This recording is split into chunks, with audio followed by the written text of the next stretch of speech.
Kasus kekerasan seksual yang terjadi di rumah aman milik pemerintah di Lampung Timur mengundang reaksi dan juga kecaman. Bukan hanya itu, pulih dari trauma setelah menjadi korban kekerasan seksual bukan perkara gampang. Lantas, siapa yang harus bertanggung jawab atas masa depan korban?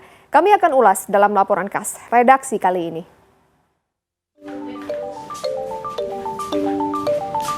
Seorang remaja putri 14 tahun menjadi korban kekerasan seksual petugas Pusat Pelayanan Terpadu Pemberdayaan Perempuan dan Anak sejak Januari hingga Juni 2020.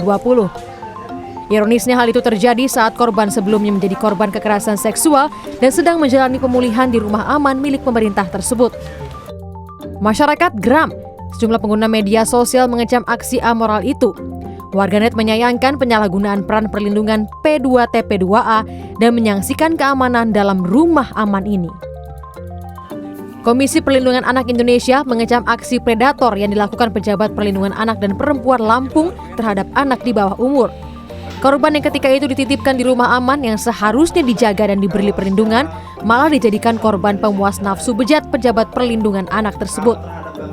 Yang bersangkutan ini yang harusnya melindungi anak, melindungi korban, anak korban dititipkan oleh keluarga adalah untuk kepentingan pemulihan, tapi justru kemudian menjadi korban kekerasan seksual atau kejahatan seksual ya. Ini korbannya anak, berarti harus dilakukan undang-undang perlindungan anak. Psikolog klinis Cassandra Putranto juga menyayangkan terjadinya aksi pemerkosaan tersebut. Ia mengungkapkan untuk mengurangi dan memulihkan trauma korban butuh waktu dan proses yang lama.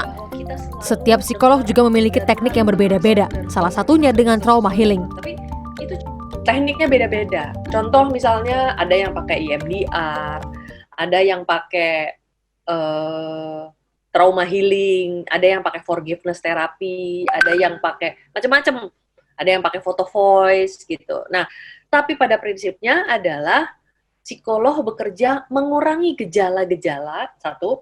Jadi gejala-gejala itu dikurangi. Nggak bisa tidur terkaget-kaget, deg-degan, jantung berdebar-debar, takut, ngelihat cowok takut, gitu. Selain diberi dukungan, korban kekerasan seksual harus segera diperiksa dan diterapi oleh psikolog. Kini pelaku telah ditetapkan sebagai tersangka, ancaman hukuman 15 tahun pun menanti. Sementara itu, Dinas PPA Lampung akan memberikan pembinaan konseling berkala terhadap korban melalui pendampingan hukum, kelanjutan pendidikan, dan meminta Pemkab Lampung Timur segera membekukan semua aktivitas lembaga P2TP2A. Tim Liputan CNN Indonesia.